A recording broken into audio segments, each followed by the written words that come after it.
All right, New Mexico, you're on with Unfiltered with Elias. I got Noah Vargas sitting in the pod today. Hello. Social media influencer, dude. Okay, don't get gay. Come on, All right, don't be bro. gay. Some of your okay. So I've been Don't be gay. I've been checking out your Thanks, your man. page. You've got some videos that went pretty viral. Luck. It's called luck. Yeah. That is literally, it is called luck, and I have a brain that is autistic for politics, and those two things came together during the Epstein debacle, and finally a couple of my videos went like that, and the rest of them started to whatever. But feel free to scroll down on my profile to see all the videos. I mean, now they have some numbers, but at the time it was still good. Like it was, 800 here, 1,500 here, a couple thousand here. Nothing that I'm ever complain about. But yeah, there's a lot of back into it. But I'm very thankful for where it's at. Still climbing. But I don't. It social takes time, media, bro. social media influencers. Yeah, I'd much rather be called a comedian than a fucking social media influencer. Well, it takes time, bro. Yeah. I get it. Like I've been posting 18 months, bro. Yeah. Pretty. Not a long time, but 18 months, and I'm finally starting to get some traction, right? But when I first started, I was only posting to TikTok. Okay. And then like 4 months ago, I started posting to Instagram. And Well, I mean, everything else. that's, TikTok's the platform. I just got back on TikTok, and I'm just copying, pasting my stuff from Instagram onto there. And I mean, I'm just kind of, just like most people, just throwing shit at the wall to see what sticks. I mean, because I avoided doing the whole talking to a camera things. I mean, I still think it's fucking corny, but I was never that guy, and it's really not my personality now. But at the end of the day, I want to be a full-time comedian. I want to be a full-time podcaster. And to do that, you need to have your own audience. You need to build your own audience. And there's multiple ways to do that. And so I kind of just figured out I didn't figure it out. I just realized that this is what is going to work more likely than not. And thankfully it did, because Instagram, with rare exception, does not give a fuck about my podcast clips. It does not give a fuck about the podcast unless they're like really either just like stupid clips or just really like just some outlandish shit. But I do, at the end of the day, I want my page to be big. I want my personality, whatever it is on Instagram to be big so I can eventually, push tickets, get views, push blah, blah, blah, blah, blah. So yeah, it's just one of the necessities, but that's the, out of everything in my life, that is the least interesting part of it for sure. Well, tell me a little bit about you, like, because I don't really know anything about you, really. Yeah, cool. No, that's probably a good thing. No, born and raised here in Albuquerque. Okay. Grew up here. Went to military school for high school and college. Got out of that. Joined the military. Did a contract on the Guard. Did 6 years, and I feel like a lot of people during the pandemic just wanted something to do. I got back from a deployment during that time, and I was just like a lot of guys our age, huge fan of Rogan and other podcasts, but mainly Rogan, especially at the time. And I was like, okay, well, that seems like fun. He kind of just talks to his friends, and they get drunk, high, whatever, and just talk shit. Yeah. And so I was like, okay, well, I mean, I'd like to do this, but I don't even know where to start. I don't even know if I have people that want, because I knew that, especially at the time, I've gotten recently into doing solo podcasts, and because I've tried to do a live episode on the weekends, but I've just been busy lately. But yeah, that's a skill on its own. Just talking by yourself into a camera and keeping up the whatever. And so I was like, I know I want to do it with guests. So let's figure out if I even know like 10 people that want to do it. Thankfully, I did. I got through the first 10. I had a lot of fun doing it. But about halfway through, a buddy of mine, Jay, at the time he lived in LA, but he lives in Arizona now. He had hit me up. Well, actually, I got in touch with him because I was like, hey, buddy, I'm thinking about starting this podcast. This is the name that I want with it. I want graphics and blah, blah, blah, blah. I have no idea what I'm doing. How much money can I give you to do this for me? And he hit me back a couple of days later because his whole thing was like, especially at the time, was like making music, coding, graphic design. He sits behind his computer 15 hours a day and makes his money. That's the kind of guy he is. So he hits me back. He's like, hey, I'll actually just do it for free. If you make any money off of it, you could pay me in the back end. But I think like I think podcasts are pretty corny, but I think you should have one. I think you're the guy that should be doing it for sure. It's like, oh, thanks, man. So, started the podcast August of 2020. Originally, it was, and I literally ran this until like last year. The original name for it before I rebranded was Only Kings. It was a playoff of OnlyFans. And because of the pandemic, OnlyFans popped off. And the whole like, oh, treat yourself well, king. She doesn't deserve you, king. That meme was going off. And so, but I didn't plan on doing this forever or whatever. I just thought it'd be fun to do for like 6 months. And I was like, well, that'll catch people's eyes. And it did. And so I had him design that, you know? And it had like, instead of the whatever the fucking is in the circle of only in the actual OnlyFans logo. Instead of that, was a little crown, and you know, dude, that's a great name. Yeah, that's a great name. Thank you. And that's surprisingly that's the response that I got. I thought a lot of people would be like, "Oh, it's fucking stupid. Oh, you're ripping off whatever." And a lot of chicks were into it too, which is kind of surprising. And chicks that like think that OnlyFans is selling out. I had a few chicks that were like, "That's a kind of clever. Good job." Yeah, but you know. I started doing that. Friends got involved in more ways than one. Friends got involved, all positive, and it just kind of just like, you know, I've been really bad about scheduling the last like probably 8 months or so, but like there was a strong the first like 4 years where I was just like, I was booked out for like 4 months at a time, 1 to 2 times a week, podcast all the time, and. So as it started carrying on, it was kind of in the back of my head, and I was like, okay, well, yeah, the name's funny. It's a nice gimmick, but, like, it's not me. It tells you nothing about the show. It tells you absolutely nothing about the podcast, and it's not, like, there's a ceiling. Like, there's already, like, podcasts don't really have a ceiling, but the lower to middle ground is so wide and vast that, you know, if you can not put a ceiling on yourself, obviously you shouldn't. And it's just not very marketable. People got to know who you are. Right. You know? And it's just hard to like be taken seriously in any kind of way that with doing that. And what like really put it in my head was the first time that I did Casada's Comedy Club up in Santa Ana, the casino. The first time I did that, it was November of, I think like, when did I start doing stand-up? I started doing stand-up in 23. So November of 24. Yeah. And I get booked and I'm sitting down with the headliner and she asked me about my podcast. She did some research on me, I guess. And we were talking about it. And in the back of my head, I was just like, please don't ask the name. Yeah. Please. And that's when I realized like, okay, you're embarrassed of your own name. Okay, you got to change it at some point. So I changed it, came up with improvised intelligence, rebranded everything. The goal, funny enough, on Sundays is to sit down and start coming up with merch because I need to start selling merch at shows and just selling merch in general. But yeah, and then I started doing stand-up June of 23. It was like right before my birthday. It was like 3 days before my birthday, I think is when I first started. June of 23, started doing stand-up, and it's gone a lot better than it probably should have, especially for like 3 years in, a little less.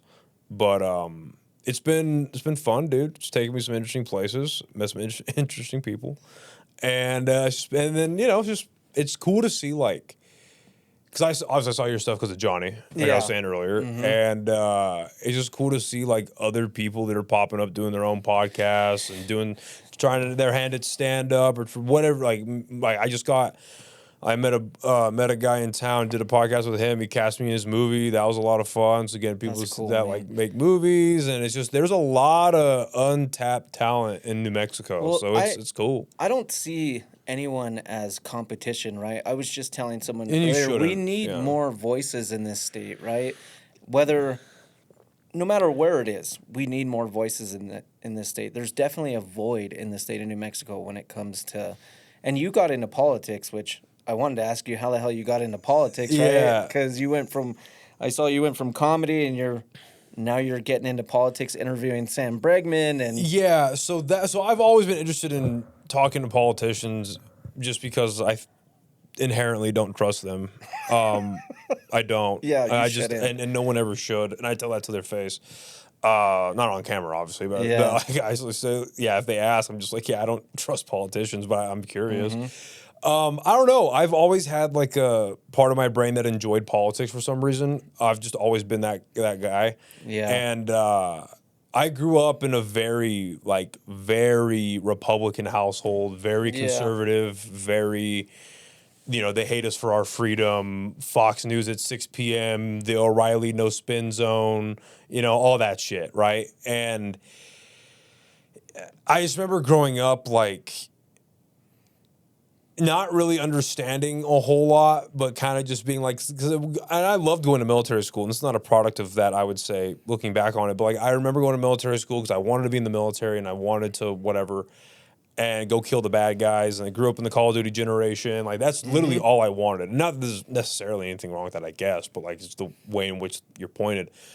But I was super into all that shit, and I really wanted. Initially, I wanted to go and be a Navy SEAL from like the academy and all that shit. But I really wanted to go to the academy. Then I got my grades back freshman year, and I was like, "Oh, well, you ain't going to shit, son. You ain't doing Naval Academy. Yeah, you're lucky to get UNM. You ain't doing shit." So then, but I was still like, okay, well.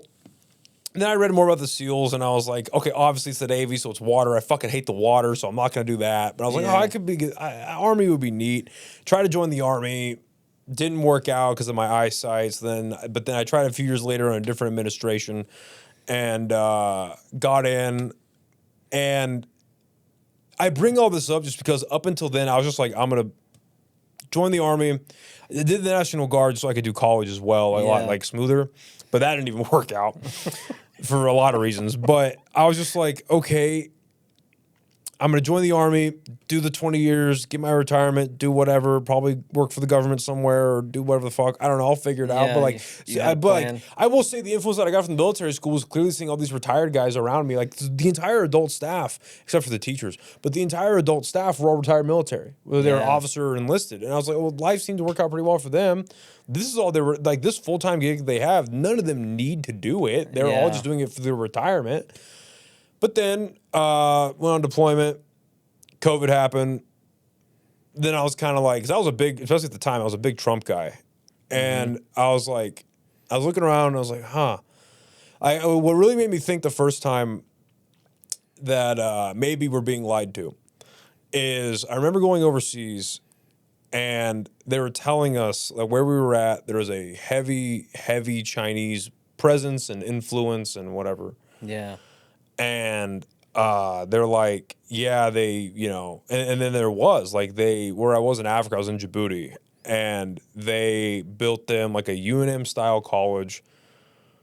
They were elevating and building an electric grid and like a power system, built a railroad. They're building conventional roads, all this kind of stuff. And so I remember like looking around and thinking like, well, no wonder half the fucking world hates us. Yeah. We've got the bad guys. And I'm not an apologist for the commies, for the Chinese, the CCP. I'm not at all. But you have the Chinese over here building actual infrastructure. Mm-hmm. And the only American or Western presence is the military. Are guys with guns. Yeah. And we do provide the highest paying jobs over there, but it's like $1.90 an hour or whatever it is that they're paying the locals.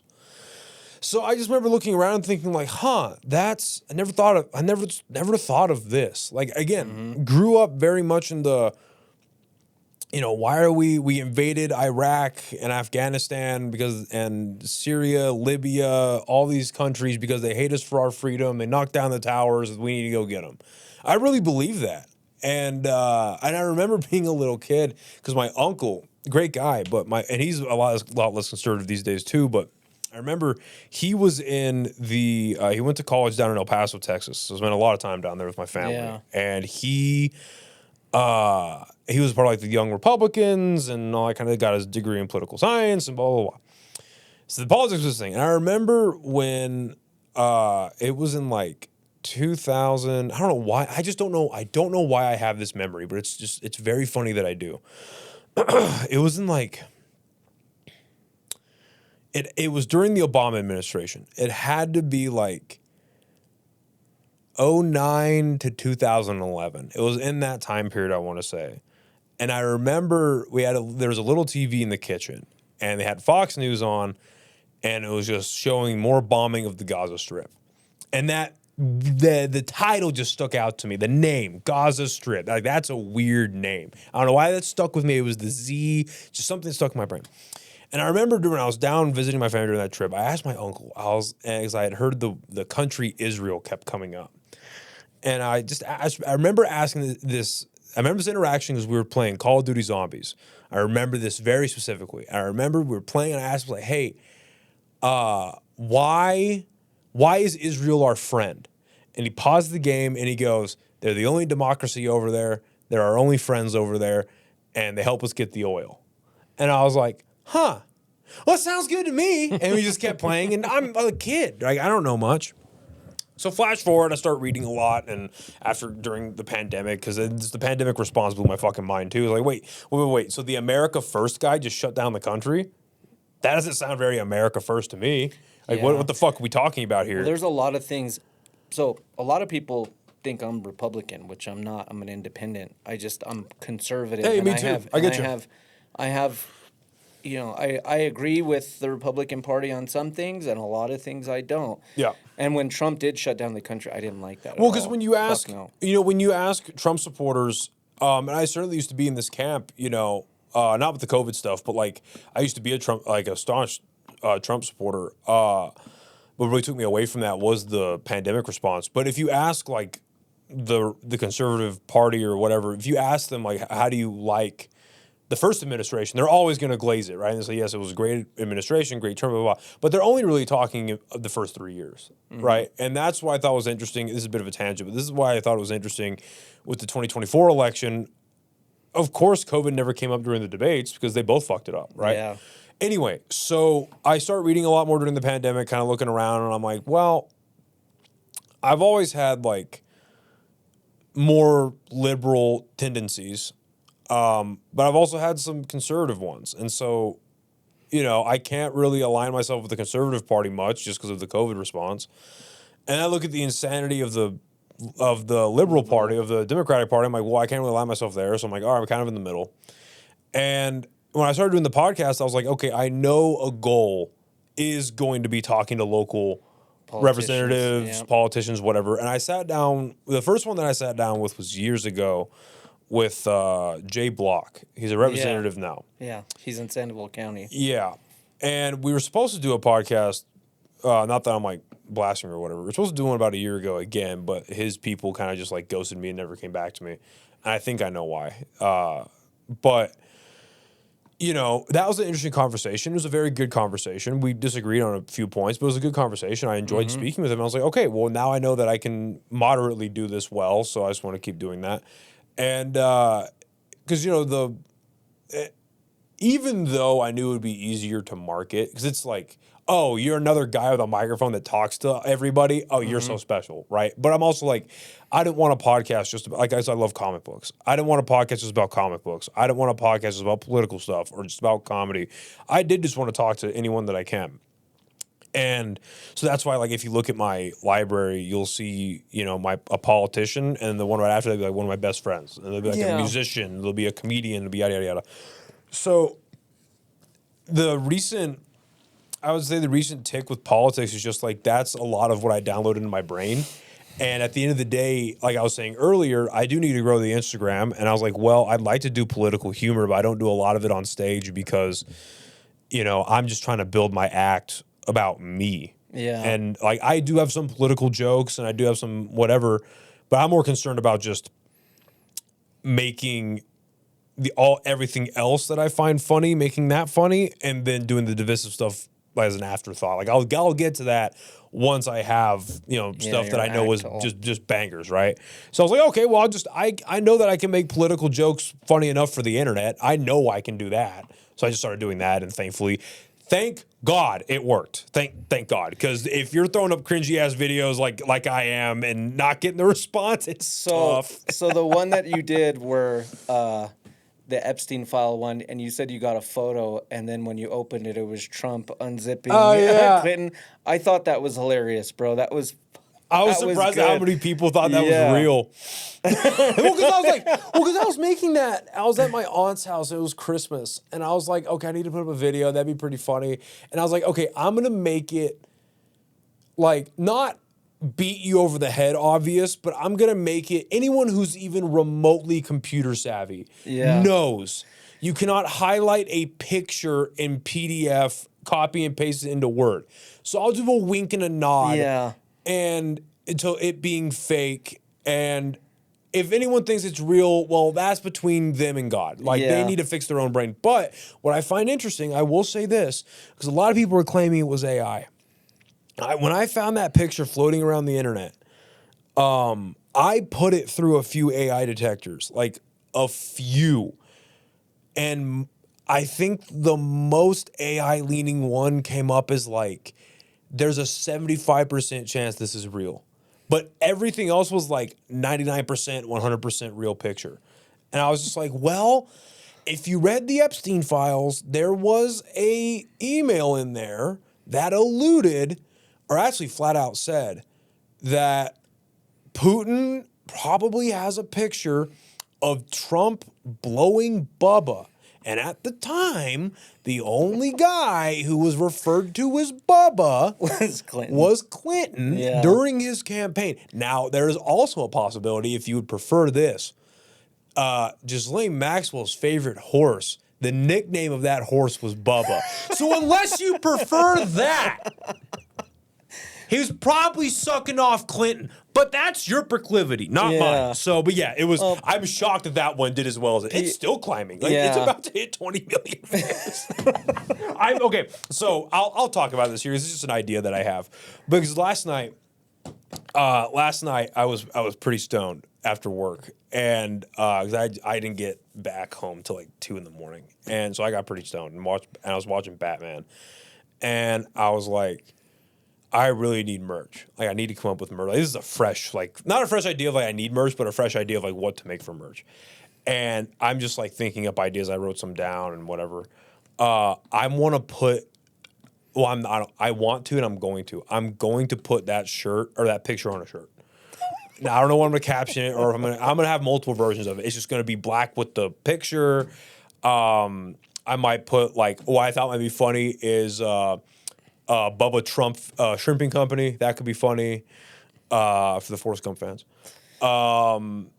Put that, and like on the bat, put like "war is gay" or something like that. I don't know, just like something. I just think that would be a funny way to sell merch. I looked in your comments on that, and people got so upset with it. I'm like, people, it's a joke. Yeah. Come on. Yeah, no, he's a comedian. I'm glad. No, truly. I'm glad you brought that up. I'm glad that people get upset in my comment section, because that farms engagement. That gives me more views. Yeah. That gets me more followers. Like, please be upset with each other.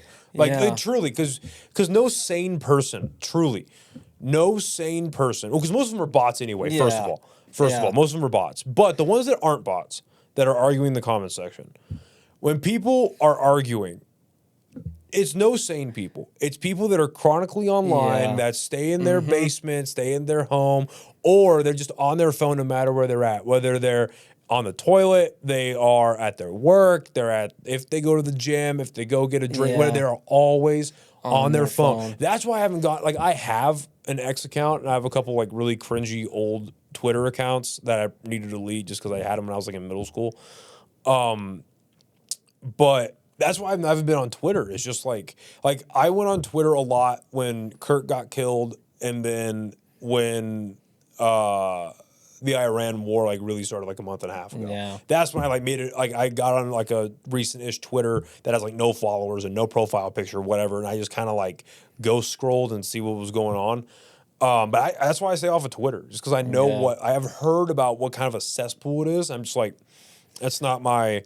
But I probably should do it just because, more outreach is good. But yeah, no, I love it when people farm my engagement for me. It makes my job easy. I wanted to ask you, because you interviewed Sam Bregman, right? Mm-hmm. He won't sit down with me, dude.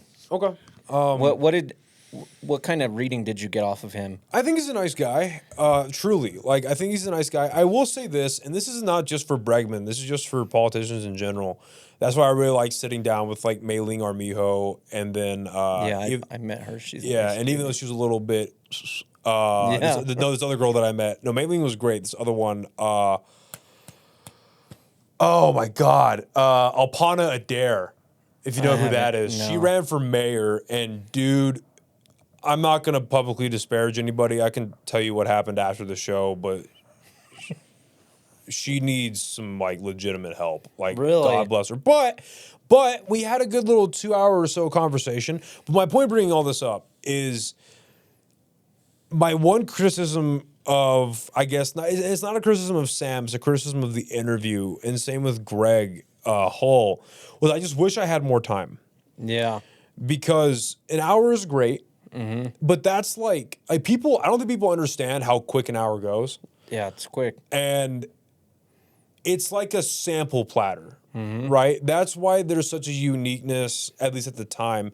There's a uniqueness and an exclusive feeling to Rogan, was because you can't bullshit 3 hours. No. You know what I mean? You just can't. So I wish that like there was more time to do like maybe 2 hours, 2.5, 3, because when I'm doing these podcasts with them, like, okay, you can either, like, I could have talked to Sam Bregman for 45 minutes about immigration and ICE alone, right? Like, that could have been the conversation.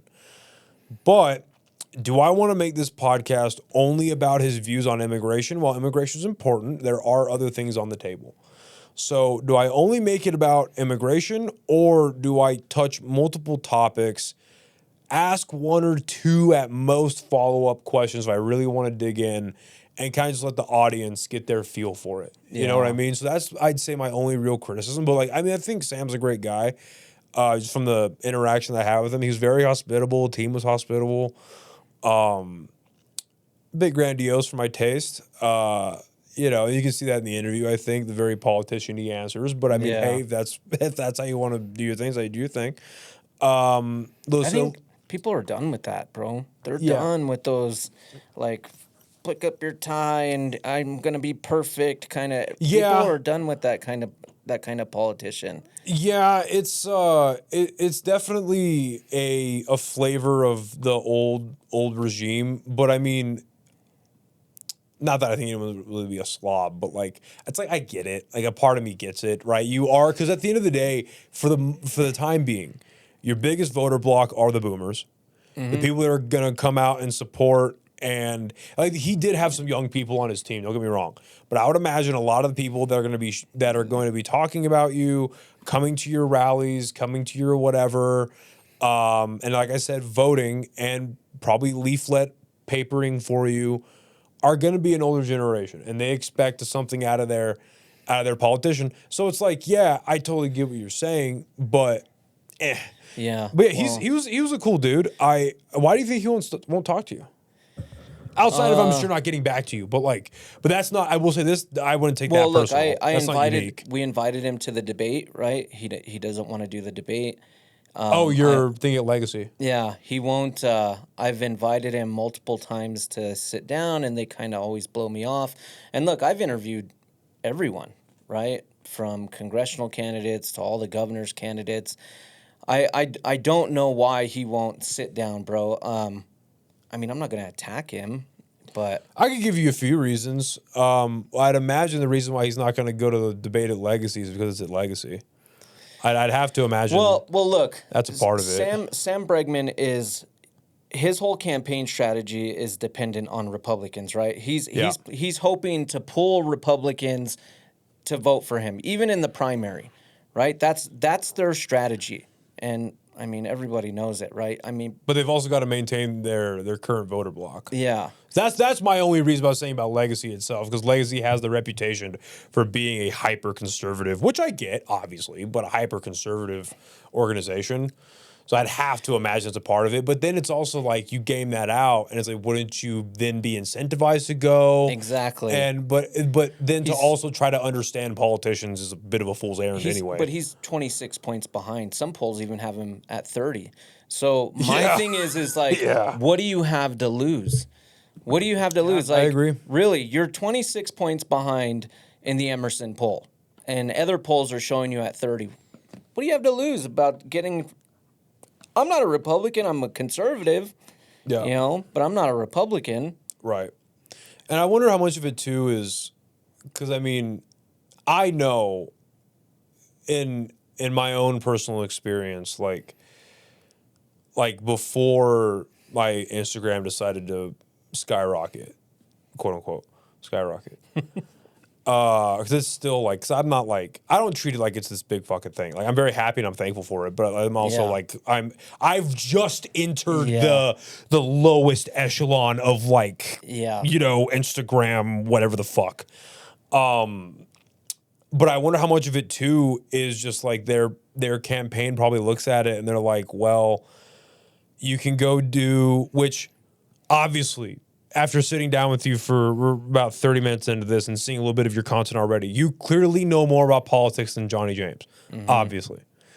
But are they going to go sit down, have him go sit down with Johnny James, who's got 6 figures, close to 1 million followers across all platforms, and have him do, and because like, you know, not that Johnny ever claims to be a political guy, but it's clearly not like a political conversation. Go get that kind of exposure. Or come talk to the guy who knows a thing or two about politics, but as a fraction. Because I'm in that same position. You know what I mean? Like, that is a part of the game, unfortunately. And that's why, like, and I'm actually kind of glad you brought this up with Sam not coming to talk to you, because that's another reason why I took myself out of my comfort zone. I was like, fuck it, start posting on Instagram, like the one-to-one thing, because I was like, there are interviews, there are podcasts that I want to do that just won't happen because I don't have the following, which is like, I get it. You only have so many hours in the day as a person. Everything you do, like, not everything is just for fun. You want to have fun, but also build your brand, get more exposure to different audiences, and so on and so forth. I get that. So, like, not coming on the pod. I understand that. I don't have a huge following yet. But not coming to the debate, possibly sitting in front of 2,500 New Mexicans. That's a whole different conversation. Streaming to 10, 20,000 people on multiple platforms. I agree with that. That silly is ridiculous to me, right? Like, I get it. You don't want to sit down and do a one-on-one, fine. But sitting up there with your colleagues who you're running against, who, you know, 2,500 New Mexicans who you say you want to lead, you should at least come and I agree with stand up and debate, right? Yeah, the separation between doing a pod and then doing that event, no, that's, I completely agree. I mean, he's talking all kinds of shit about Deb Haaland not wanting to debate, but he won't come and debate.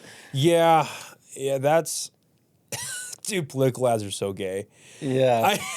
I hate political ads so much. Like, because I get what they're going for, but, and it's not just Sam, it's Deb, it's all of them. Like, they're all so corny.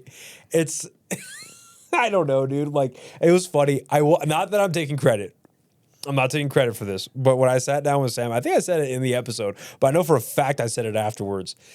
We were talking about Epstein, and and I was like, dude, because it had literally just come out that Deb Haaland took a flight that was chartered by Epstein's organization or whatever the fuck. Yeah, from Gary King. Yeah. And I told him, I was like, because even like before that, because we had talked about it after the episode that it broke. And because we were just talking about the investigations. And I was like, dude, there are issues in New Mexico. Like, for sure, campaign on those. But at least, if I was running your campaign, at least 50% of the marketing right now would be vote for me as governor, and I will open every investigation into Epstein. Well, see, I think I would campaign on that hardcore. I think he's worried about that because he was the chair of the Democrat Party during that time. Well, he was the chair. He was the sitting chair of the Democrat Party during that time. So realistically speaking, what do you think the implications are then? Well, I'm not saying that any of them have like these. I think all of them took money from him. Every single one. I mean, Martin Heinrich, we saw the emails with him wanting to meet up. Dude, fucking Xbox took money from him. Yeah. Like, not just Microsoft, like, literally, like, the division of Microsoft Studios that did the gaming that, like, influenced, like, hey, we should do COD points. But this, everyone this is took the money. problem for them, right? Because all of them have framed, they all say, Trump is in the emails 38,000 times. Right. He's a terrible person, blah, blah, blah, blah, right? And they've created this environment that if you're listed in the Epstein files, you're a fucking terrible person. Right. So Right. when their names pop up, yeah, well, they got to do the RFK thing where he just got out in front of it immediately and was like, "Yeah, I rode on his plane twice. We had dinner here. We did this, but nothing crazy happened." And sure enough, he was right. But I mean, yeah, I mean, I think the framing of the Epstein files, like it's very, and as it should be, by the way, a stain on our state, bro. Yeah, well, it's a stain on the state, but like it should be framed with the highest profile and the highest. Or it should be framed with that, and it should be like, hey, some ugly shit going on. Yeah, like they were probably eating human beings, and they were doing these sacrifices, and they were doing eugenics, and blah blah blah blah blah. Yeah, you see jerky in there, and you kind of freak out. Right, but then on the other hand, it should also be like, okay. I mean, look at the overall context of why some of these names are in there. Like Rogan's in the Epstein files. Okay, because they tried to get him on the show. Mm-hmm. No shit. That doesn't incriminate Rogan for anything. Fucking, because we're just talking about names being in the files, obviously, because I'm taking your point, because you make a good one. Like Louis J. Gomez, David Tell, Whitney Cummings. They're in the Epstein files because Epstein got emails from comedy clubs and he went to comedy shows apparently after eating babies. So, like, it's, he decompressed with Whitney Cummings. Like, I don't know what that means. But, it's like, take it extremely seriously. But, like, I don't know. If I was in the Epstein files, if I had any tie to it, I would have done, in all seriousness, I would have just done what RFK did and immediately gotten out in front of it. Yeah. And just been like, hey, this is what it was. This is how it went down. Nothing crazy. Feel free to investigate, but like genuinely nothing to see here. Look, if Democrat or Republican, if you're in the files and you did something wrong, you definitely need to be ousted. You should be arrested. You should be whatever. Right. I don't give a shit who it is. Right. If you're in there, that's a problem, right? Yeah. But this is the thing, is Democrats created this environment now that if you're in the Epstein files, you're automatically guilty. Not just the Democrats. Yeah. Dude, think about it, right? So, because I think there's a false attribution to the Trump administration that they were campaigning on the Epstein stuff, and Trump himself wasn't doing it. But he was asked a couple of times about it, and he had some very sketchy answers, which was already a huge red flag for me anyway. But I just think we had bigger things to tackle at the time, like nuclear war, which we're inching closer and closer to every day. But the big part of the campaign was when Don Jr. was like, "How does my father have 37 felonies, but no one in the Epstein files has been blah blah blah blah blah." And so that was the big blow open moment. And when the Republicans, specifically at the direction of Trump, fucking Pam Bondi is going on Fox News and being like, I've got the flight logs and the Epstein file back when they were framing it as the Epstein list, which was retarded in my opinion, but they were like, yeah, we've got the list on my desk, the investigations and the perp walks are coming soon. And she's saying that on Fox News.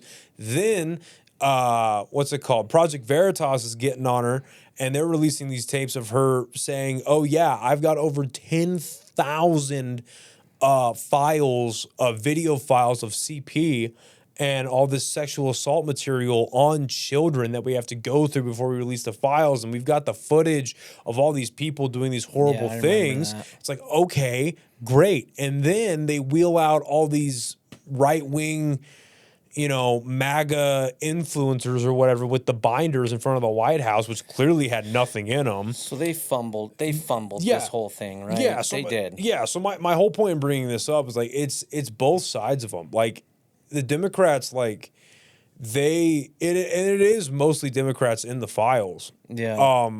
However, it is concerning that while it is more Democrats than Republicans, the top Republican was his best friend, and he's in the files. And there's one specifically that's kind of chilling to me.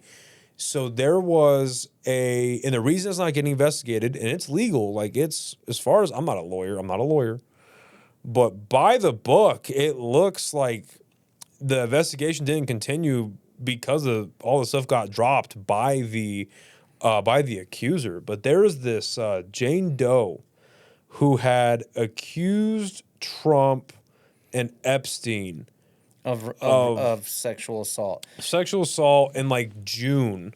Yeah. And then there was a statement that came out because it ends up getting dropped by like end of August or like end of September, one of those. But like in the middle of it in July, there was a statement where this where the victim is like, hey, Jeffrey Epstein threatened to like burn down my home and like do whatever to my family. And then there's a huge payout that happens. That's what it was. There's a payout that happens in the middle of August and the charges get dropped in September. And so it's like, that's not a great look. As far as I understand so I don't know anything about any payouts, right? That's not what I've read. What I read is that the court case went through and it was dropped on procedural. There was some procedural errors with the case and it was dropped. And then I also read that a jury, or not a jury, the judge didn't find any credible evidence and there was a bunch of procedural errors and there was the FBI 302, right? A lot of these statements were made after the fact through the FBI tip line and they weren't credible.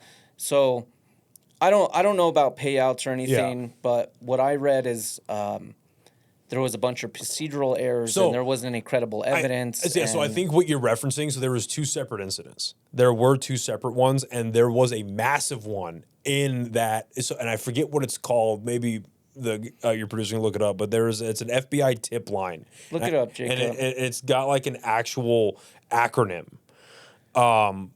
Because that's where a lot of stink came out of, where it was like, if you look at it in the files, they're all like highlighted yellow and it's got like different brackets and different like codings, or not coding, but like category systems where it's like what the complaint is, when it was filed, what the follow-up was, what the notes are, and all of that. Basically what I forget what it's called, but it's an FBI tip line where anybody could call in and submit any unsubstantiated, whatever. And allegedly, 45% of that tip line, as it pertained to Trump, was going on during the 2020 campaign. So it's obviously there's some fishy shit in there. Yeah, there was a bunch of crazy people. There was an accusation. There was an accusation in there that ended up making its way to court. But yeah, there was that. Yes, I agree. There was one called Operation Leap Year back in 2006. Is that what you're referring to? No, but what is that? That was just a tip line for any crimes. Okay, no, I wasn't referencing that, but it was a different one. It's like it's an anonymous tip line that the FBI had. But anyway, it's stinky shit, and not to sound like a soundbite, but it's starting to seem like now, while the conversation around the Epstein files has slowly died down, which sucks. But for a time there, it was really starting to look like pedophilia became a partisan issue, truly, which makes zero sense to me. And, well, because it's like... Well, we have people calling pedophiles minor attracted people now, right? And which is insane. That's insane, bro. Insane. You know, like the whole national stage of politics, I tend to stay out of it a little bit. Like I keep up with it, but you know, like on the national side of things, what's happening in Washington D.C., you know, except for gas prices, right, don't really affect New Mexicans as much as New Mexico policy affects us, right? What's happening in Santa Fe tends to affect our day-to-day more than anything that Trump is ever doing. Obviously, it depends on the subject, but I see where you're coming from. Yeah. So, like, I tend to stay local, and I tend to stay in Santa Fe as much as I can because the policies that are being passed in Santa Fe are the ones, quite literally, that have an effect on us every single day.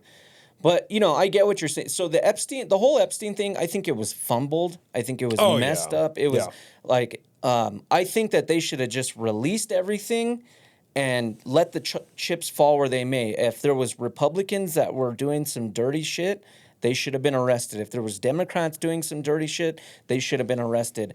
I don't feel like it shouldn't have been made a left versus right issue. It should have just been, everyone should have said, this is terrible, and we need to put it out, and we need to expose everyone. Well, especially after there's a mandate that's created when they vote on the Epstein Transparency Act and the Epstein Files Transparency Act. And it's literally, it get passed like 100 or 427 to 1. Some weirdo out of Nevada decided to press no. But I forget his fucking name. But, you know, when the entirety votes in one way, votes in the affirmative, there is a mandate. Mm-hmm. Like, release the files and do it on time or whatever. But like, the consequences, dude. Mm-hmm. Like, you have to, like, the idea that fucking Bill Gates wasn't hauled in front of Congress, the fact that that's a problem. The fact that Hillary Clinton was allowed to barge out of her congressional hearing, and here's what blew my mind, and here's a little bit of a deep cut for the conspiracy heads out there. The fact that we have a congressional hearing and on record Hillary Clinton is getting asked about frazzle drip. I saw that. That's insane. It's incredible. But of course, nothing came out of it. No. And like the most that's going to come out of all this Epstein stuff, if this even happens, right? Because, like I said, the conversation died down due to the Iran war, but the most that'll happen is in 2028 when the Democrats win and they get back into office, they might prosecute Pam Bondi, Kash Patel, and Dan Bongino. Maybe. And maybe Todd Blanche now that he's in power. Maybe. But other than that, nothing's going to happen. They're not going to go after Trump. They're not going to go after his family. They're not going to do whatever. And it's just kind of, it's going to take like the Epstein files, not that the JFK files got any kind of treatment, but like the kind of treatment the JFK files should have gotten, how it's like decades after the fact and whatever, it's going to take the people our age that are now entering their 50s and their 60s that are going to look back and like, okay, let's figure out what we can figure out about the Epstein stuff, maybe, but like nothing's going to come out of it, unfortunately. No, even like this Truth Commission that they're doing right now, it's bullshit.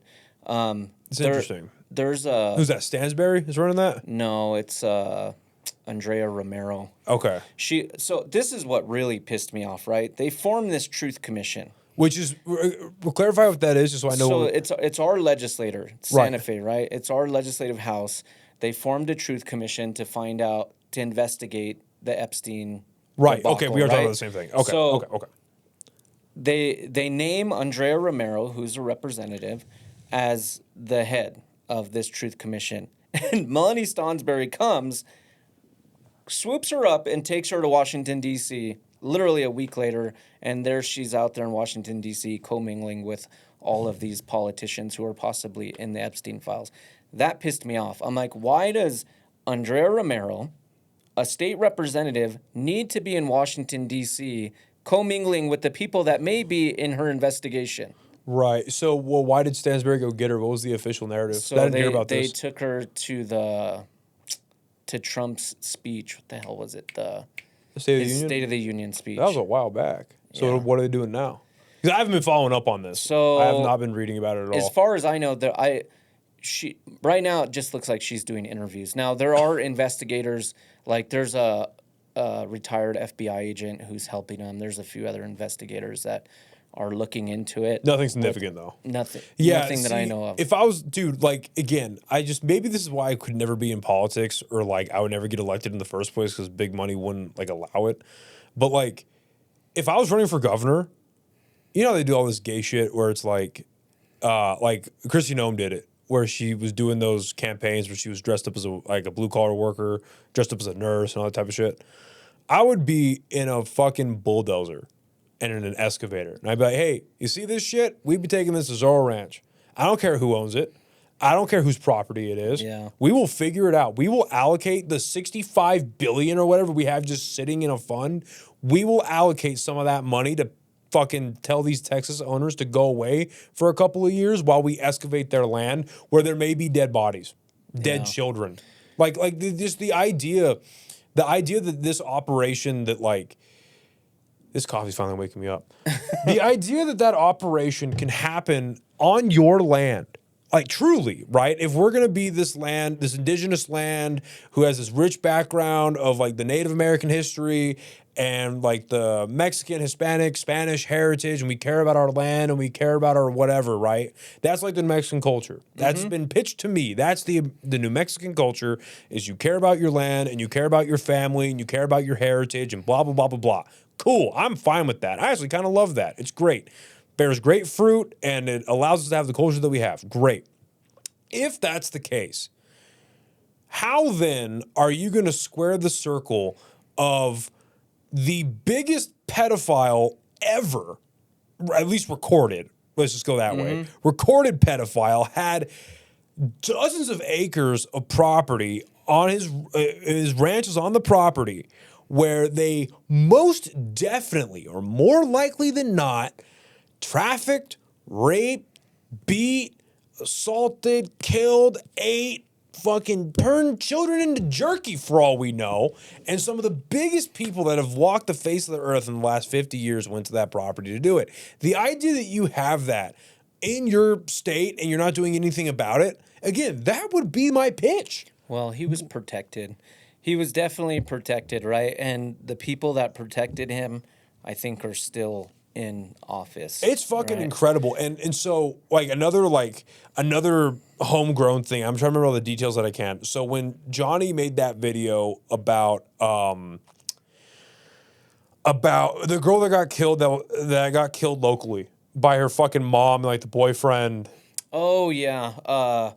The one that got cut up in the back. Yeah. I can't remember her name. Do you remember her? She just got out of prison. What's the girl's name? Let me look her up. Yeah, thank you. I feel bad because I can't remember the little girl's name. But when that murder happened, so at the time, because I did some fucking, because he hit me up about that, and I mean, I feel like it's been a while since the video came out, so he told me about it the night before he was going to post it. And I was like, hold on, don't post it yet. Let me do some research. And I had a couple of drinks in me, and I just started fucking computer nerding away. And what I thought was interesting was at the time of the investigations and the arrest, Michelle Martins. There you go. Thank you. So the Martins case. So at the time of the investigation, both the DA, local investigators, and the FBI all said there's a fourth person publicly, not even the fourth person thing. That did happen, right? Yeah. Right, yeah. There's a fourth John Doe unknown. But they all said publicly that there was no evidence of trafficking. There was no evidence that the mom was trafficking out the daughter to other people. Now, obviously, you could argue that, like, well, the fucking stepbrother or the like the boyfriend, the possible stepdad, whatever, Fabian Gonzalez, right, was sexually assaulting her or whatever. So you consider that trafficking or like whatever? But like there was, the DA even doubled down and said there was no evidence of trafficking. But then when you read the files in the Epstein drop that were clearly talking about this case, they were the FBI was investigating trafficking. They were investigating it as if it was a trafficking. And not only did they say publicly that there was no trafficking, they said that there was no evidence of her being exploited for child pornography. Well, in the Epstein files, they were straight up getting their CP unit on it. They had the AG's ICAC unit, was the Internet Crimes Against Children's unit, and they had the what was the division called? But basically the division or the unit that deals with cases of child pornography. So they had them investigating the case, and then you add the fourth issue or the issue of the fourth person in the John Doe. They didn't know who it was. They never found out who it was. Well, so it's just like the idea that all of that's happening and the guy who was the DA at the time isn't getting wheeled in to get questioned about it. Like, hey, why are you publicly saying, just asking, why are you publicly saying that there was zero evidence of it when the FBI had these different divisions and teams on it? Well, look, the fact that Hector Balderas, who was the state attorney general, yeah. The fact that he just turned over everything to the Southern District of New York and just left it alone, that's bullshit. Yeah, right? I agree. That's bullshit. I agree. This happened in your state. You don't just turn it over because the Southern District of New York says, hey, you're stepping on our toes a little bit. I don't give a shit. So the way I look at don't that, care. so I agree. First of all, I just want to say that I agree. You should have some ownership over it. But I will say this. Not that I'm excusing it, but I'm seeing the breadcrumbs. So I see that the same way that I look at Alex Acosta giving Epstein the sweetheart deal in 2007. Yeah. Where it's like, I'm sure, I don't know Hector Balderas. My mother actually worked for him. But I don't know him personally or anything. But I would imagine that he kind of knew what he was looking at, and he might have caught some whispers about what this might also be related to, and he was like, hey, you know what? Take it off my plate. I'm going to give this to the higher investigators or the higher courts or whatever, and let's just see what happens. The same way that Alex Acosta, that even though he walked back this quote, understandably, but he flat out said that he was told to go easy on him because Epstein belonged to intelligence. It's like, well, that is so far above my purview that I'm not going to whatever. So I could see that happening. Doesn't make it right. No. And it's very easy to armchair quarterback, and it's easy to say, like, they should blah, blah, blah. But, like, I'm still the belief that if you're in that position, to do the right thing, even if it's going to cost you a few things, up to and including your life. Like, you've got to do the right thing, especially when it involves kids, man. Like, that's why, like, how does that not pull at your heart? You know what I mean? And that's what kills me about the Trump administration is, like, Trump, he's so clearly never read a book. Which is like, all right, not very many presidents have. But like the one thing he does understand is publicity and marketing and showmanship and all of that.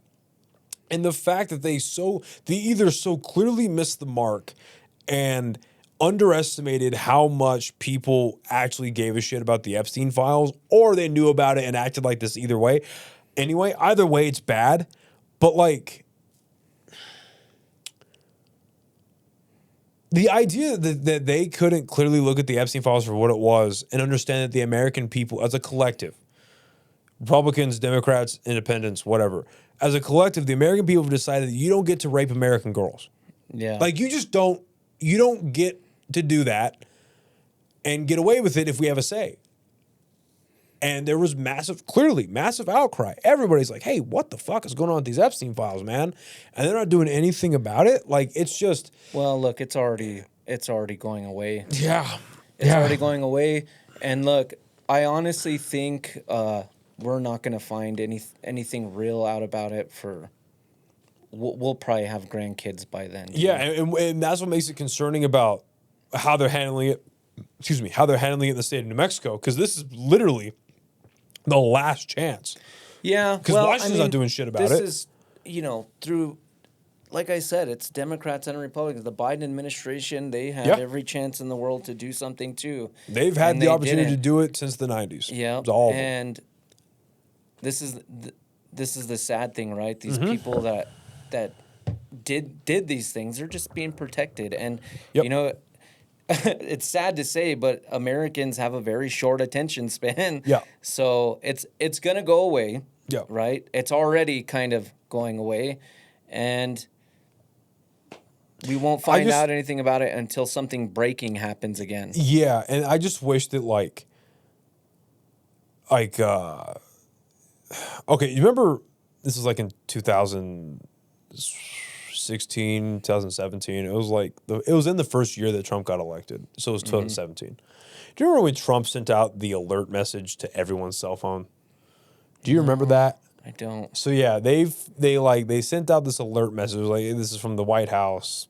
This is your President Donald Trump testing this new service, blah, blah, blah. They were able to send out this message to literally every cell phone. This is like 2017.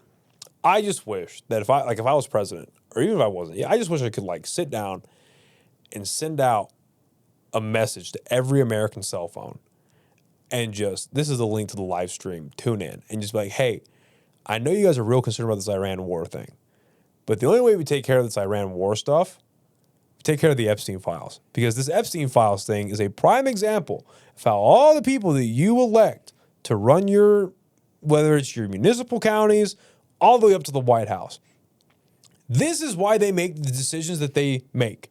Maybe not all of them are baby rapers, but they are all influenced by the same money.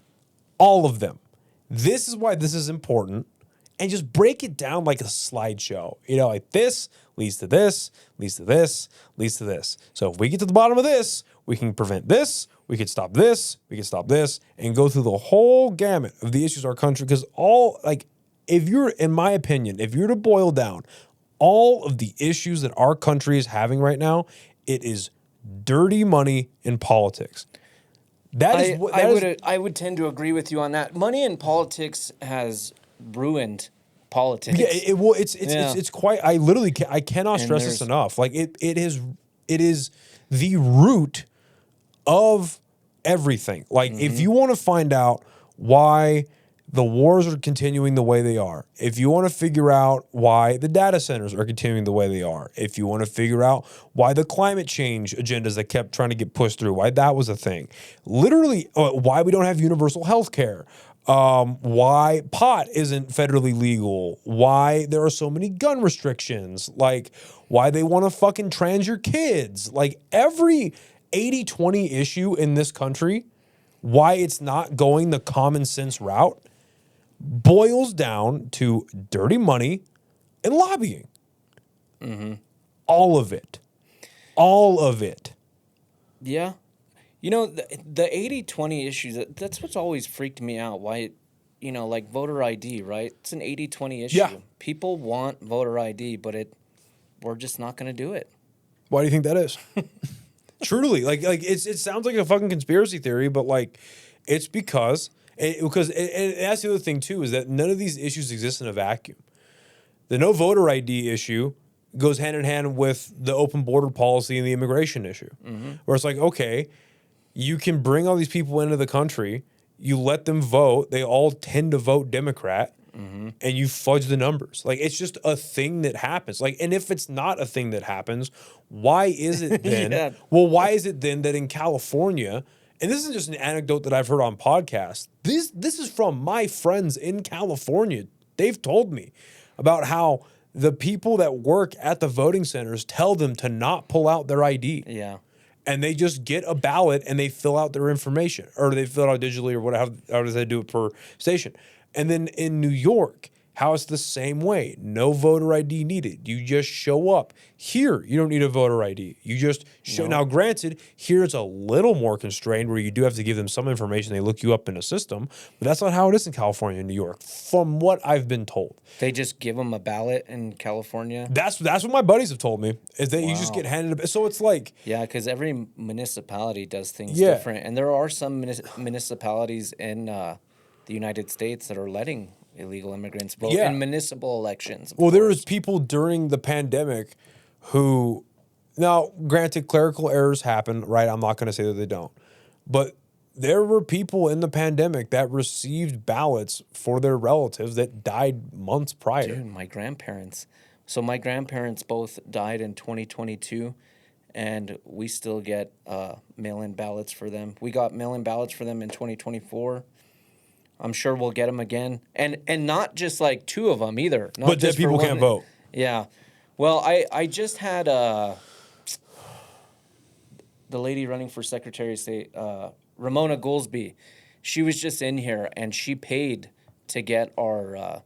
What's her name? Ramona Goolsbee. Ramona Goolsbee. She's running for Secretary of State. But she paid to get the voter...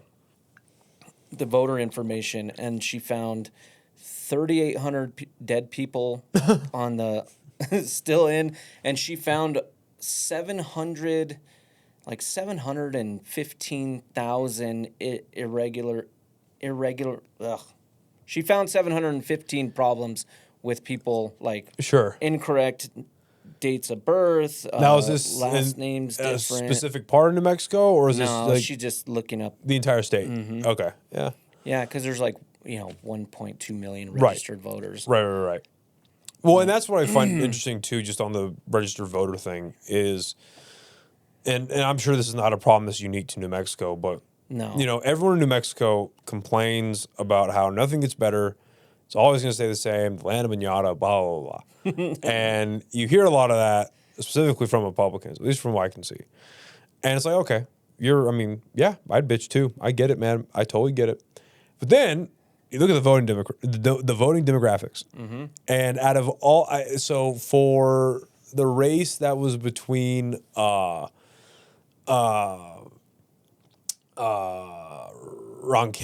and Grisham.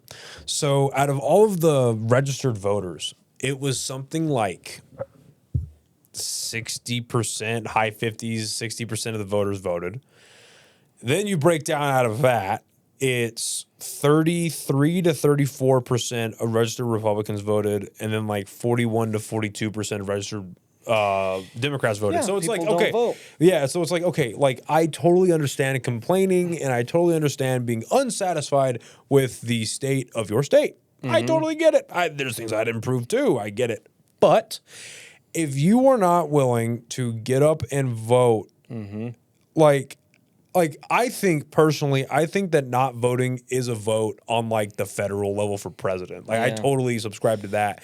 But it's like you can try something new here and like especially in the state of New Mexico where we are literally at the bottom for everything. Yes. It's in my act. It makes for a great joke. You got to try something new, dude. Yeah, you've got to look. Vote for something. I don't like the two-party system. I wish we had another party to vote for. That's most of our generation. We've got to have some balance, dude. Like the fact that and it drives me nuts when I do these investigations and I look like through the state auditor. He just released that report on Mata County and all the fraud, waste, and abuse with them, and like the governor giving out these $1 million sole source contracts. Like it's like, dude, nothing is going to change if we don't get some balance in this state. And I'm not saying Republicans need to take over everything, but we got to have some balance, dude. We got to have checks and balances between the both, or else, and this would happen if Republicans took over and they ran everything, right? They would start being corrupt. Oh yeah, and it happens no matter what. Absolute but power there has corrupts, to be absolutely. absolute power corrupts absolutely. Yeah, and well, our state's agenda is so strange. Like so, especially in the city of Albuquerque. So it's like on the campaign trail, Keller's talking about how he's trying to get us more into like the quantum fusion. To build more jobs. And listen, I'm not smart enough to say whether or not that's a real thing to like it's worth not I'm sure it's a real thing, but like investing into to like build like jobs are jobs. If you can bring more jobs into the city, I'm not gonna complain. Like truly, like do your thing, whatever. So that's his campaign trail stuff. And then he gets reelected and they build like the high-end porta potty. And then now they just opened like the stalls or whatever. And I'm just like, look, I'm all for trying to help the homeless people and like trying to make life a little easier, I guess. But I think there, like you're saying, about balance, there is a fine line between helping and enabling, I think. And then also it's like, well, if this was going to be your first order or some of the first order of actions here, why wasn't that on the campaign trail? Or was that not sexy enough? You want to use big words like quantum fusion or whatever. It's like, okay, dude, I don't know. Our agenda and our priorities here are so out of whack. Yeah. But what I will say, and I don't know if this is a credit to Keller or not, I truly don't. But after the election, the construction seems to go a little bit more swimmingly in the city. At least where I live. Yeah. So that's nice. I don't know, man. The road project that's going on right now, I mean, that's state, right? That's DOT, but like, yeah, that's what I'm saying. Like, I don't know. Our shit is all half-assed backwards. You know, Keller, he does some good things, and then he does some shit that I just can't stand. And he's corrupt, dude. I mean, he's corrupt as all hell. I mean, he fired the inspector general. Right. She did 9 reports of fraud, waste, and abuse. Right. The Government Accountability Committee, the ones that he appoints, won't let the investigations come out. Right. And look, I've heard from back channels from City Hall that these investigations would ruin him. Oof. I heard they would ruin him, and of course they're not going to come out, right? For sure. What's as much as you can say? What do you think's in it? What I think, because like my whole question, I guess, is like that's a fun thing to say, but it's like what would be considered ruined? I think there was probably a lot of theft in them. Okay. Like theft or misallocation of funds, right? Like one report. Well, theft and misallocation, 2 very different things. Yeah. That's why I asked. Well, you know what I mean? It's definitely has to do with money, right? Right. And whatever way he used it. I mean, he had a book written about City Hall, and the metal mayor had a whole chapter about him, and then had 500 copies printed, and that was one of, the things that the inspector general found, and then they fired her. So they basically like there was a lot of money allocated to the printing of the book, and that's what they were alleging. So look, this is one investigation that came out, I think, in 2024. So he had a book written about him on how to run a city during COVID, right? Oh my God! There's 500 copies of this book. I've never seen it. But there's 500 copies. Now, the woman that wrote it, she's a reporter that works for the Albuquerque Journal, but also does the reporting on City Hall. So they paid her $50,000. That's like Donald Trump writing a book on subtlety. Like, what the fuck? That's a huge problem. Like, this reporter is supposed to be reporting on City Hall, then she gets a contract to write a book for the mayor, and they print 500 copies. And then there was some other reports that they got 3 different bids on how to remodel City Hall. It costs like I'm sorry. I have to hammer on the book thing. Is this a book that I can look up? I believe so. See what that book is called, Jacob. I'm sure you can. That is. Yeah. That's incredible. Well, yeah. That's incredible. Anyway, so I see what you're getting at. I would like to. So like let's game this out, right? Mm-hmm. So let's say these investigations actually, like, they got printed in like the ABQ Journal or something, right? Mm-hmm. Who would prosecute? Who would investigate? Well, what I mean. That's the thing now. So the big reason why we wanted him to come out before the election is so he wouldn't get elected, right? Because Albuquerque has a strong mayor system, which makes the mayor the head executive. He controls the budget. Right. It's not like real Rancho.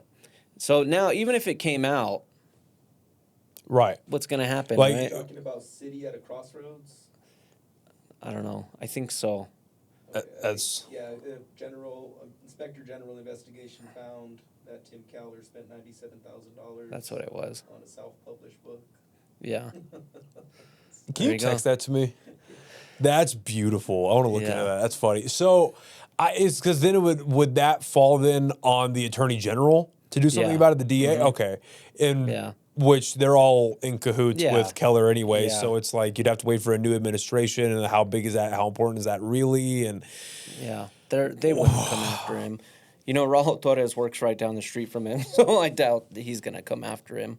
Say that name again. Raul Torres. That's the dude that was the DA during the Epstein shit that I was talking about earlier. Really? That's the guy that was making the statements about there was no CP involved and no trafficking involved. That's him. Yep. Yeah. Yeah. So that's the guy you would want to sit down, not to reopen that subject, but like that's the guy you'd want to start with as far as like New Mexico investigations go, because obviously Bill Richardson is dead. You would start with that guy, go into the Kings, and then wow, that's not surprising. Yeah. Jeez Louise, man. Well, that's probably a shitty book anyway. Who gives a fuck? So like, are you planning on getting into politics as far as like his running? No. Okay. No, dude. He's gonna stay in the commentator space? Yeah. It's a lot more fun that way. Yeah, I don't want to run. I don't think I would make a good politician because I want to tell the truth. Yeah. Yeah. Is there like so what makes you interested in politics in the first place, I guess? So I tell everyone this. So back in 2024, this is why I started looking into things. My cousin owned Por Vida Tattoos. His name was Bale. Okay. And he got murdered in his business, right? And Yeah, I heard about that. right around that time was the mayor's election was going on, and that's when Mayor Keller started telling everyone 95. If someone shoots a gun in the city, we have a 95% chance of catching them. Oh, dude, yeah. And my cousin, his shop is 5 blocks away from the Albuquerque Police Department headquarters. So I remember, not sorry to cut you off, but like when I was watching the debates, I was doing a live podcast about it as the debate was playing, and he said that statistic during the debate, and I was like, I know that's bullshit. Like, there's no way that's real. Mm-hmm. Buddy of mine's watching my podcast. He just does a quick fact check, and as of like 2023 or whatever it was, the shot spotters only accounted for like 28 or 32% of arrests or whatever. So and shot spotters come a long way, right? Their technology's come a long way. They're doing good, but I remember, back, the city of Chicago sued ShotSpotter because they were giving them like invalid data, all kinds of shit. There was a few cities that sued ShotSpotter for giving them like false data, their technology not working the way they said it did. So Jesus. There was a bunch of issues with ShotSpotter. I know the city of Chicago just cut ties with them. Okay, it's bad when Chicago's like, hey, it took us a long time to get rid of Lightfoot, but you guys suck. Yeah. That's funny. So that's when I started looking into things, dude, and I was kind of already posting little opinion pieces, but not really going hard. And then I started on like Instagram, or did you have like a Substack or? Yeah, no, I was just doing it on TikTok and mainly just TikTok, right? And that was it. And then like 4 or 5 months ago, I said, fuck it. What is it going to hurt to just branch out? Yeah. And I did in a few of my videos, nothing like yours. Hey, because I stay... Again, luck. Like I say, I stay local, man. I really would love to change the state, right? I would love to change education by just informing people of the bills that are being passed. For sure. You know what I mean? And there's a huge need for that, dude. Like, I completely agree with that. What would you say is like concerning right now as far as like local bills go? Because I'm out of touch with that kind of stuff. So the biggest thing right now, well, education is huge, right? We're spending half of our state budget on education, and we have the worst outcomes. And I truly believe that education is the key to everything, right? Half of our state budget goes to education. We spend $33,000 per student, more than you would spend if you sent your kid to St. Pius or Manal, or $33,000 per student, and we're still at 50th. See, that's when you start hearing numbers like that. Mm-hmm. That's when it's like, okay, where's that money actually going? Exactly. What are the salaries? What do the bonus payouts look like? Teachers don't get paid shit. Yeah. Oh, either. yeah. No, it's the school administrators. It's the people in government in those departments. Fuck off. All right, continue. So education, right? And I truly believe an educated populace pulls people out of poverty. Mm-hmm. It gets. I mean, when you educate someone, they're not going to become an addict. They're not going to be. Yeah, usually. But they're educated enough to get a good job or start a business. Right. So education is huge. Crime is a big thing right now, right? Juvenile violent crime has exploded. That's a big thing. We're not allocating enough funds towards that. And then power. Power is an issue in the state. I heard you talk about data centers and diversification. So right now, we depend on oil and gas so much. 45% of our state budget comes from oil and gas, right? Right. So, and right now we have progressives attacking oil and gas. They tried to pass a bill called Clear Horizons this year, which would have required oil and gas to get to net zero by 2050. They would have had to improve by 16% by 2030. Well, they're already at 98%. So basically, they're attacking oil and gas. And these are the same people that are, I guarantee, that are advocating for the war in Iran right now. Yeah. And look, they're almost half of our state budget. They contribute $13 billion. Last year, they contributed $13 billion. And look, I've talked to some of these oil and gas execs. They don't want the state to be so dependent on them, right? Because they know it's a volatile market, right? It goes up and down. Well, and what's this nonsense that I'm hearing about how, like, the southeast part of New Mexico is like, there's a conversation about it getting sold to Texas or whatever. Yeah, it's bullshit. It was you know, and there's no way political that happens. Theater by Speaker Burrows in Texas. It's not a real thing that's going to happen. I didn't think so. But. They, you know, oil and gas feels like they're being attacked by a state government that they give a ton of money to, right? So Texas is like, if you don't want to take care of that industry, we'll take care of it. And we want the Permian Basin. Hell yeah. Well, I'm sure they do a better job too. In all fairness, I'm sure they do a better job. But like that would be again, I don't claim to know much about this subject, but I'm just at face value, that would be a huge hit to our state. Yeah. So data centers is another thing, right, to diversify. Now, I know a lot of people are like, well, it's going to use up all of our water and the power. But what you do with these data centers, because these companies are so wealthy, if they want to come in here and build a data center, you tell them, okay, you need to build, the hell are they called? The plants that clean the water. I know that most of the big data centers have these like water recycling systems, right? Yeah. So you can require, and most of them build their own power, but it's a way to diversify the state so we're not so dependent on oil and gas, right? But you've just got to put in the regulations to make them do it right so that it's a benefit to the state and not a burden, right? So that's something that needs to happen. And our infrastructure, our power infrastructure, by 2030, New Mexico is going to require double the power. Yeah, and is that due to just rising needs and a growing populace? Is that due to stuff like data centers? Yeah, because the reason I ask is just because like a lot of our economy right now, I mean, the vast majority of the country's economy is based upon speculation. It's all smoke and mirrors and bullshit. But a lot of it is speculation on the AI. Like how would you call it? Like the AI market, right? And how much that's going to scale these companies and how efficient these companies are going to be and how the profits are going to go up and blah, blah, blah, blah, and that inflates the stocks and all this stuff.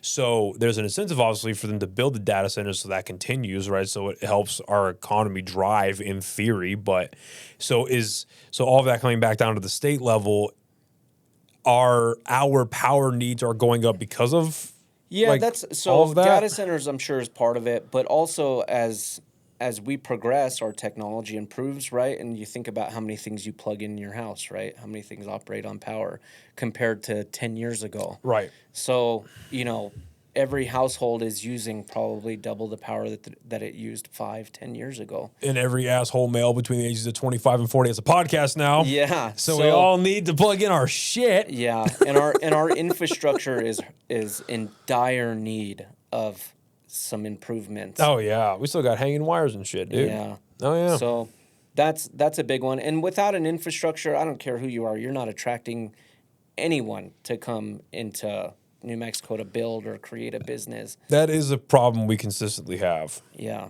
And if we don't create opportunity, then our young people will leave. And if our young people leave, then our population will continue to decline. Yeah. And the population that is here will continue to be overtaxed, right? Because we got to make up for the people that are leaving. That's already happening. The state of New Mexico, our population has been at 2.1 million for the last 30 years, and now we're starting to see it dip. So it's a problem. Our young people, they don't feel like they can start a family, buy a home. These are all issues. Well, even so I'm looking at, now granted, I've said this on my podcast before, so I'm not,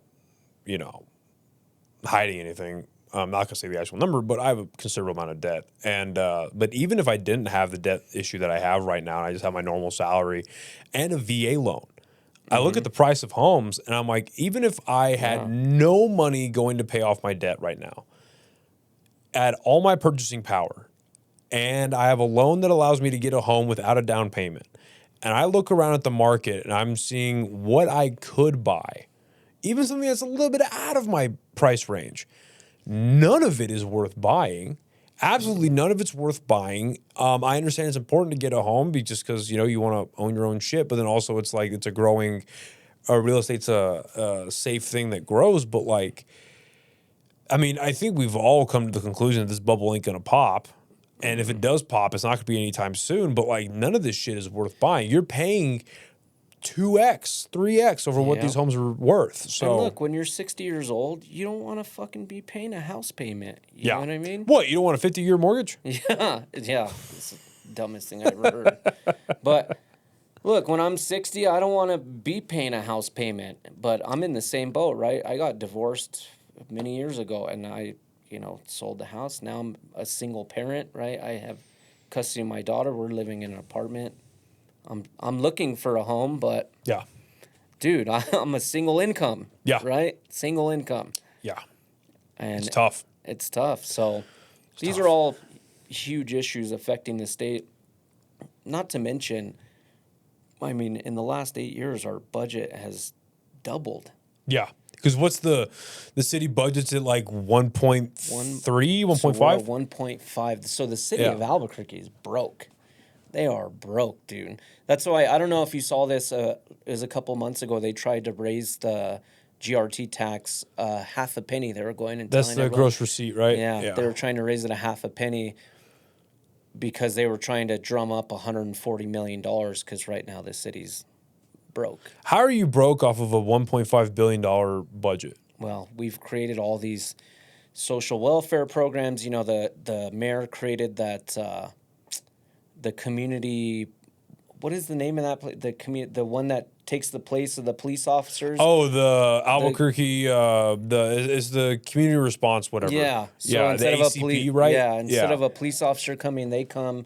That was a lot of money. Not to mention the gateway system of care. I mean, he's probably already spent, $100-200 million on that. Yeah. And I know, I'm not going to say what company I work for, but I work for a certain security company that supplies the security to the Gateway Center and to the West Side. I think we do West Side Shelter, but I know we do the Gateway Center and the tiny homes.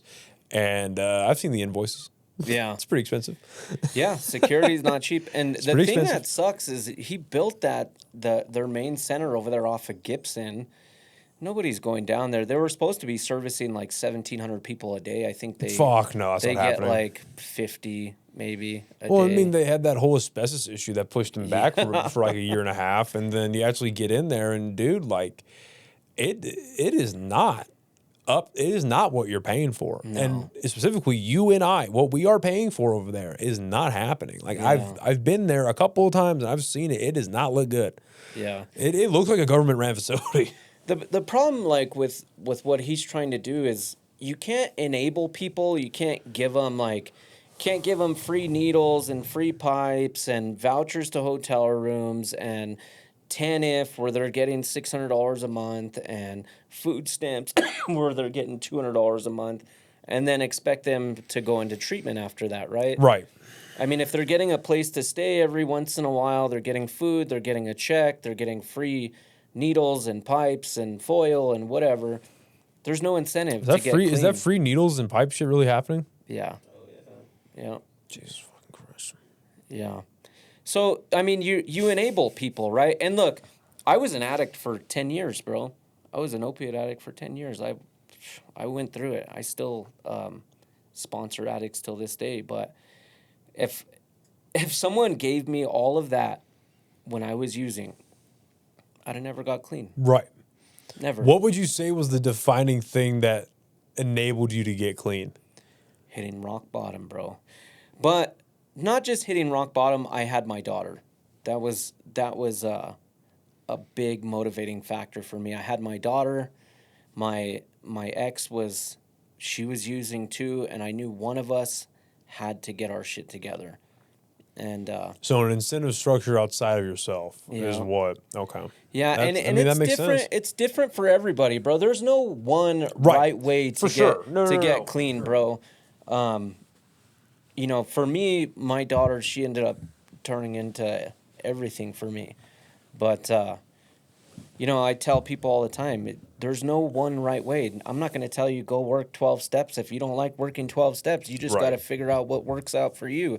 But if someone's handing you a needle and a pipe and a $600 check, an addict is going to say yes every single time, bro. Right. So correct. I agree. we're not going to see any changes unless we stop enabling people. Yeah, that is a thought experiment that I run with myself every now and again, which is like, how would you fix the homeless problem realistically?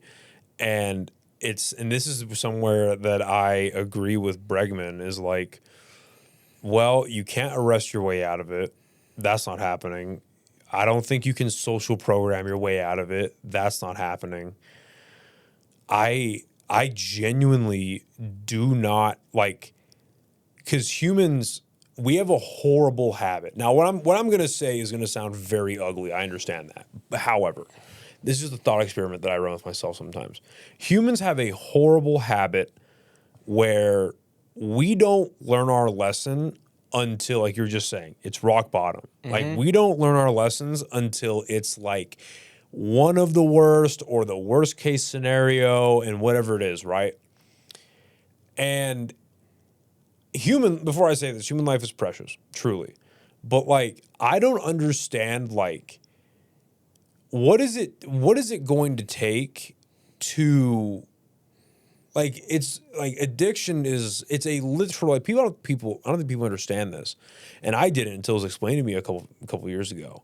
Addiction is a literal alteration of the brain chemistry. Yep, it's not some woo-woo word that's like, oh, he have a disease. Oh, it's so... No, it's like, it's a literal change in the brain chemistry. Like, and the best way I've found out to explain to people, if you want to have an idea of what it's like to get out of a harmful addiction, think about what your daily routine is and try doing the opposite out of all of that for a week. Well, you're going to forget 3 days in.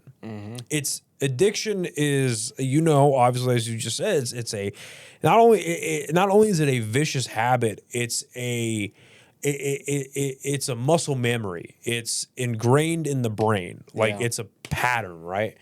And so, like, because if you pull social services and you pull resources, well, that is going to lead to homeless people dying on the street, which, aside from the optics of that, it's not good. Like, you can't have homeless people dying on the street.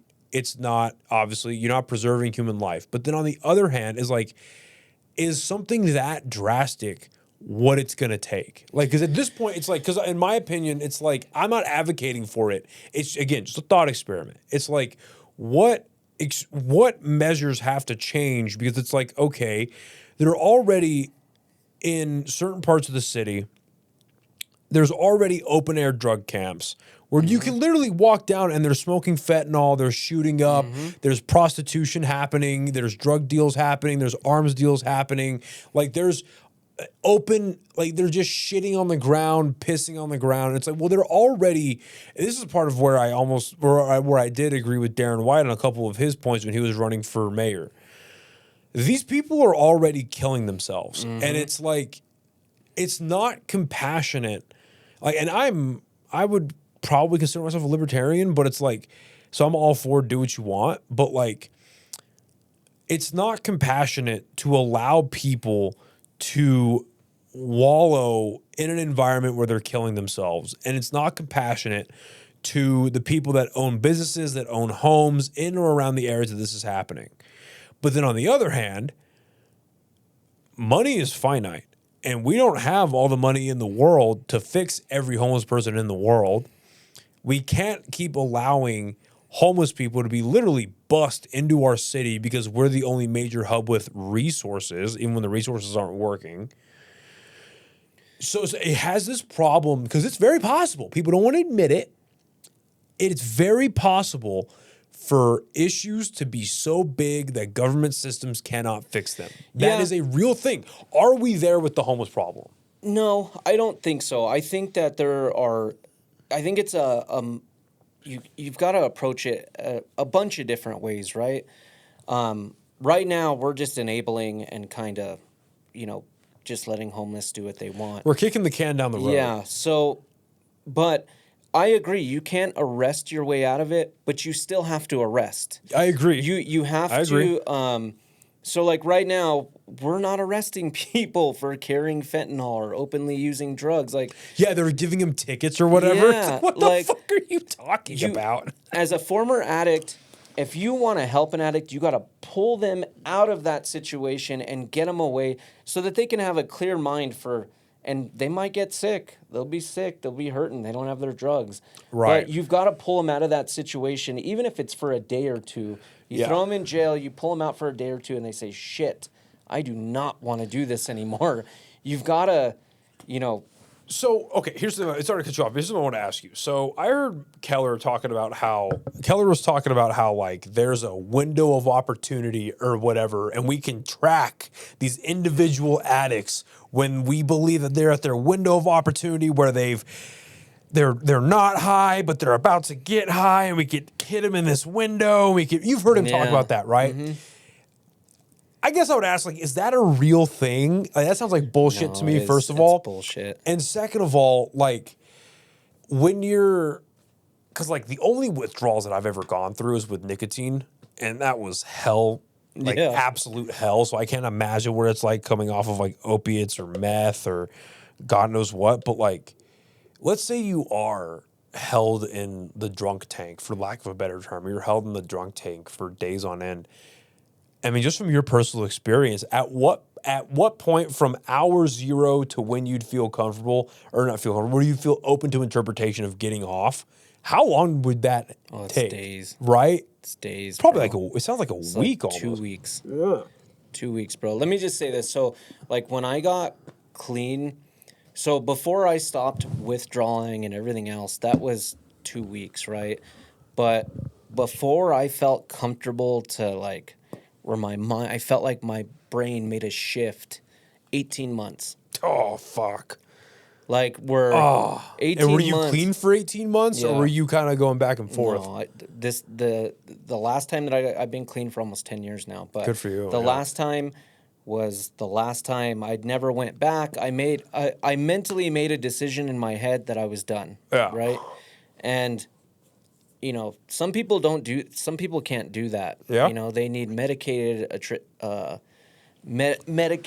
or they need prescriptions to help them stop. But it takes a long time, bro, for your brain to shift back. You're trying to alter the brain chemistry back to before it was already altered. Yeah. Fuck. It takes a long time, but I think we have to approach it a bunch of different ways, but we have to approach it, and at the end of the day, we're not going to get everybody. You know what I mean? People are going to die. Addicts are going to die. But that does not campaign very well, does it? No, that does not campaign very well. But we can't just say we'll give them everything they need and hope they go away and hope they just go into this area and they kill themselves over here. And well, though, for real, like the way they approach it is like. And that's where I like, not that I feel bad for Republicans, but like for a Republican candidate, but I'm like, you're already at a disadvantage traditionally as a conservative candidate, or especially as a Republican candidate. You're at a disadvantage when you talk about the homeless situation, because already people are going to look at that candidate like, oh, well, they just want to fucking kill people in the street or kill homeless people in the street, and they just want to lock them up and they want to arrest them. And then the liberals go in with a traditionally, from a traditionally advantageous point, because they come in like, oh, we're the compassionate people. We want to help them out. We're going to give social services. And that's not necessarily true. If you look at the pastor of Legacy, right? He sits on the board of what's the name? Stillbridge. Stillbridge is one of the only places in the city that's actually Smotherman, right? Yeah. They're, and I'm not speaking for all Republicans, but most I've found are pretty are willing to help. They're conservative, but they're willing to help. I'm saying the stereotype of when people see them campaigning, that's the disadvantage. The advantages each one has, because the stereotype of them is this, which is unreal to me. I mean, I come from the background where I think you need to take a hard line with addicts, because I was an addict, right? Right. And I know, if you keep giving to them, they're going to keep taking. It's funny how people with the insight into the actual situation tend to have the best takes on it. Yeah. Look at the people, and then I keep harping on this. I understand that because I really do think it's the biggest problem facing our country right now. The people advocating for this war have never been to war. Yeah. The people that are the loudest voices on a lot of these things have never experienced it, don't have firsthand with it, don't know how to actually fix it. They're just doing the thing that their party says they can get the fucking money and move on. So I completely agree. I agree. You need to take a hard line on this shit. I completely agree. Yeah. All right, Noah. Yeah. I think we have a meeting coming up. Oh, no problem. Oh, this is a timer that's saying how long we've been doing it. I thought I didn't even look at it. I thought it was like what the time is. No, we're good. Oh, this has been good, man. I think it's been good. I would love to have you back. I think there's so many more issues that maybe you could dive into, bro. I think more people just need to be common sense, right? Like, let's be common sense about shit, right? It's in short supply these days. Let's just be real about things. Yeah. You know, you don't have to agree with anyone 100% of the time. And I think that's the only way we're ever going to pull ourselves out of anything. Yeah. Unfortunately. Yeah, I just think it's we're in a pretty dark time in our country's history right now. So. But I also feel like everyone has felt that during their lifetime. Is that the sky's falling, this is the end, blah blah blah. Now granted, credit where it's due, we're toying with some very scary things right now. Our administration are playing with some very serious chess pieces right now. And that's a whole other conversation, but like, it's very scary. But I think it's important, like you were saying, the things that happen locally are extremely important. And just, go out and vote.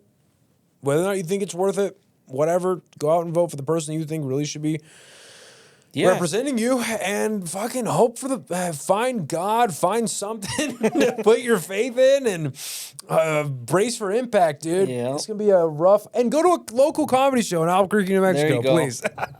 Where can people find you?